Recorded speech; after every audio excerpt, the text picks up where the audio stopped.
We have an award called the Most Transformative Award. And Deborah Wright, who is a former board member here in Jackson, thought that, and we all agreed, that we should give a film, an award to a film that has the ability to transform opinions, lives, and ultimately history. And this award is not juried, it is, I guess, juried by our programmers and our board and our festival committee. And we would like to give that award to Mississippi I Am by Katherine Linton.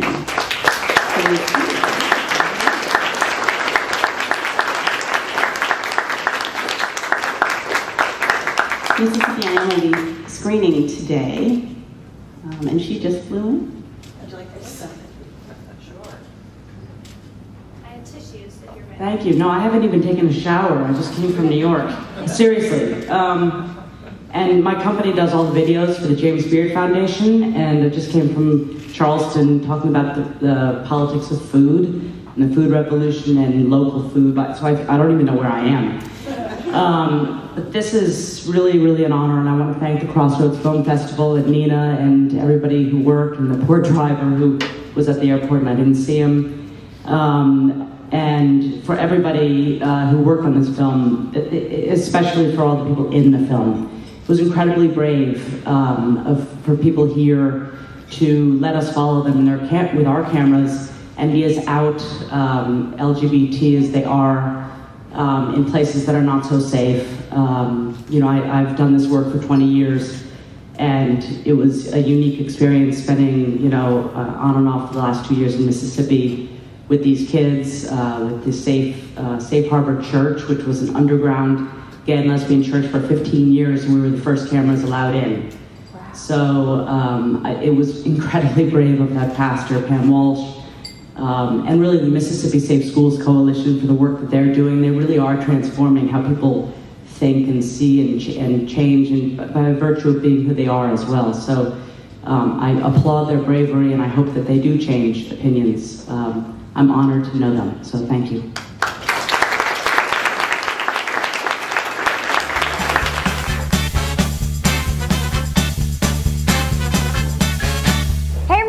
This is Peyton at the 2012 Crossroads Film Festival in Jackson, Mississippi. I'm here with filmmaker Katherine Linton, and we just screened her film. Let's hear a little bit about what you thought the reception was for Mississippi I Am. Well, the reception has been amazing. We got an award this morning, and then the screening was fantastic. And I'm just so glad some of the people from the Safe Harbor Church were able to come, and so I think it went well. Yeah. I don't know, you were there, Peyton? Yeah. It definitely, the crowd felt like it was resonating with it, and it was on the same page. Yeah. So yeah, we definitely enjoyed that. So what's it like? You talked about it a little bit in the theater, but for the viewers who weren't there for the talk back, let's hear a little bit of what it's like for you, someone who's not from this region necessarily, to be telling a story.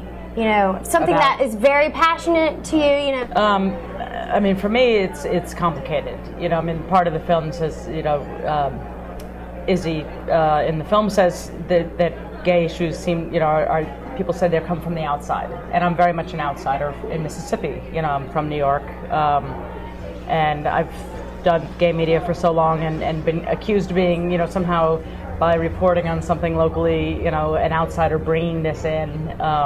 But I definitely felt it here. But what I felt the most, and I think the reason I felt like an outsider was more the incredible pride in Mississippi. Mm-hmm. That you really. I'm from Connecticut, and nobody brags about being from Connecticut. Nobody even says that they're from. But really, there's a very unique sense of state pride, mm-hmm. And a kind of in knowledge. So, so it was sort of cracking a safe of Mississippi and Southern pride and the people and the culture there. So it was an amazing experience. Wow, and that's something that, I mean, so much down here, it's hard to distinguish and get that clarity, because for us, like a couple of the kids said on the film, we're gonna love you if you're from here, and we're totally gonna be hospitable, but the second that you have, one thing that's different, basically get out. Right.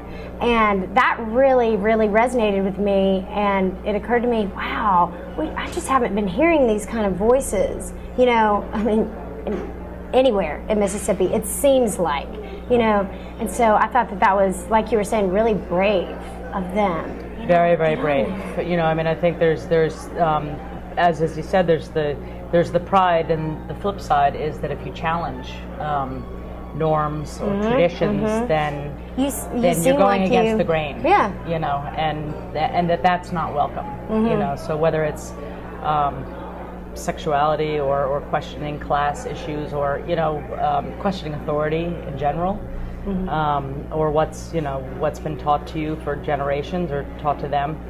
So I think that's the flip side of hospitality, and that's probably not unique to Mississippi in terms of our issues of LGBT issues. You know, the flip side of the hospitality the flip state. side, you know, but it's just more intensely felt here. The hospitality is more intensely felt. And there's such a sense of community and church, and everybody knows each other, feel that when you're rejected, that rejection is felt so much greater, you know, than in many other states. I think it's so profound because the love is so profound. Yeah. If you're going with the grain, you know what I mean? So. Yeah. Wow. And definitely, someone mentioned that religion seems to touch every single aspect here.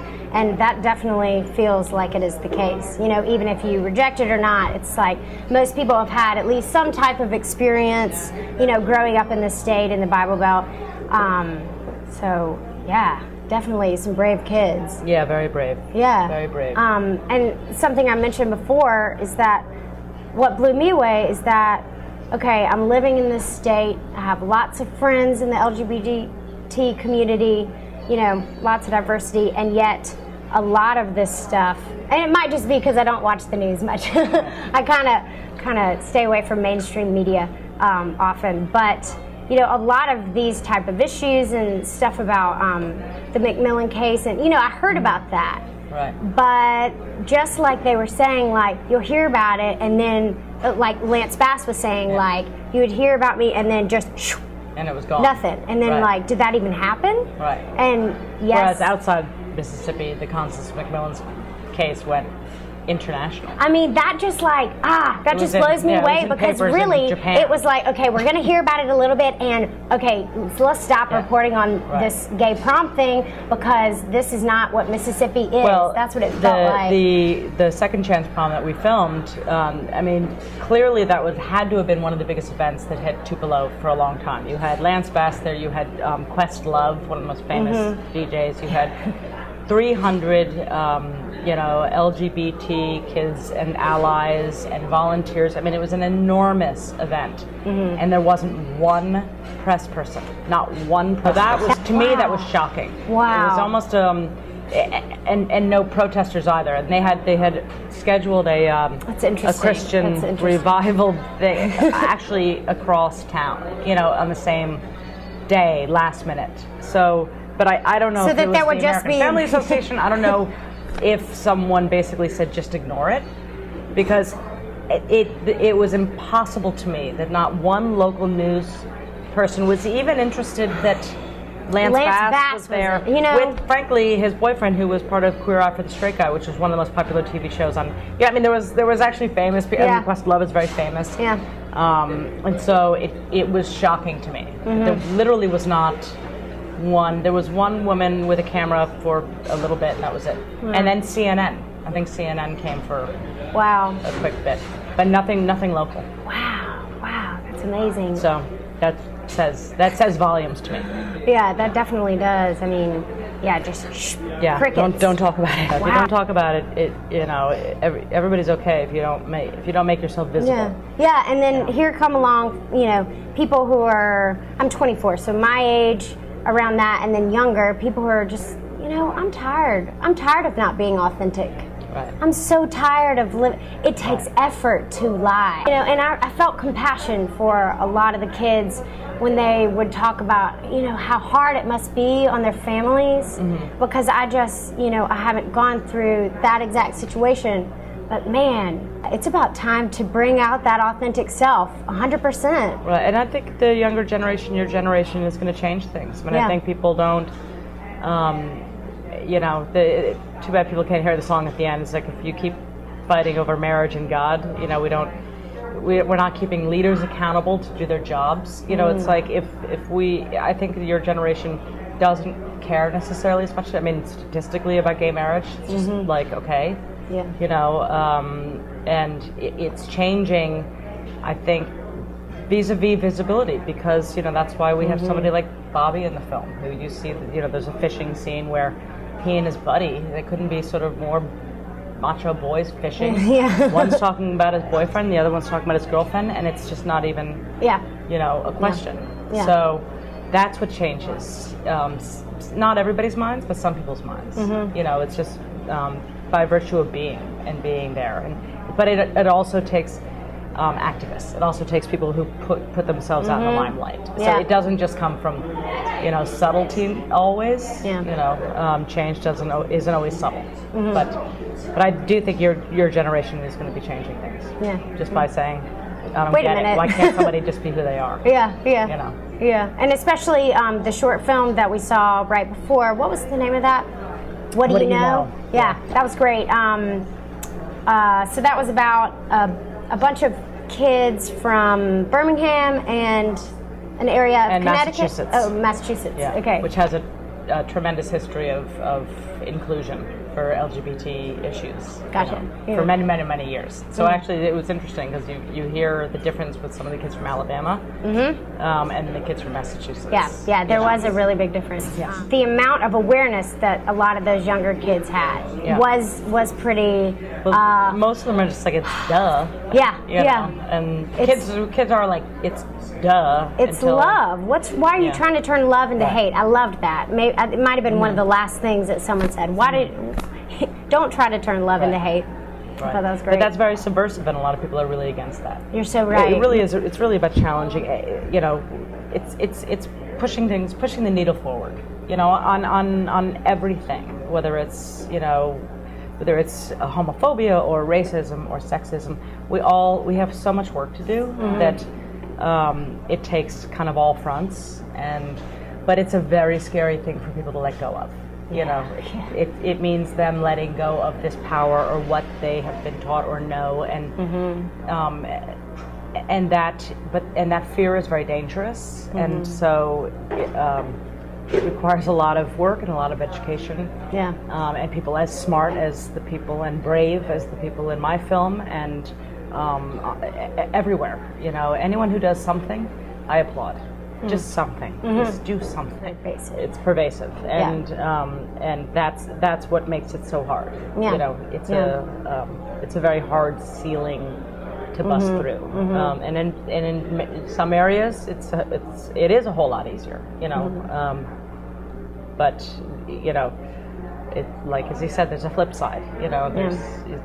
There's a lot of wonderful, amazing things about tradition and pride and. Pride in your past, or pride in your state, but when it becomes a block, to progressiveness, then that's an expansion. And progressive thinking, and people being able to be who they are, that has to change. And it's time, as Pam said. Ripples. It's like ripples on water. She's so right. She was so right. Wow. Well, I really appreciate you sitting down and for making this wonderful film. And hopefully, everything is a stepping stone. So, you've come in, like you were saying, more of a quote-unquote outsider, helping this story formulate. It's one story. I was trying to say to people, it's like, really, this is just one little film, and so there's such a need for so many more stories, for every community to be able to have their voice on this. And so I think that this is just one film. And I hope that hopefully we can see that. See more and do more. Do more. Do more. I mean, I know for a fact you affected every single person in that theater just by them being there. I hope so. I couldn't tell. I was listening to audio. But I really enjoyed it. Thank you so much for sitting down. Is there anything you'd like to add at the end? Any closing words or anything? No, I mean, just the film is about connections, and really that's the way we move forward, is to connect with people who are different than us, and just really try to help each other change things where they need to be changed. Cool. So cool. That's well, it. thank you so much for coming in and helping us out. Thank you, whoever. Yeah, for flying in on short notice. I know. Up since 4 in the morning. Woo! Okay, Yeah. well, this has been Peyton and Katherine Linton with her film Mississippi I Am, and this is the 2012 Crossroads Film Festival, and hope to see you next year, 2013. Thanks.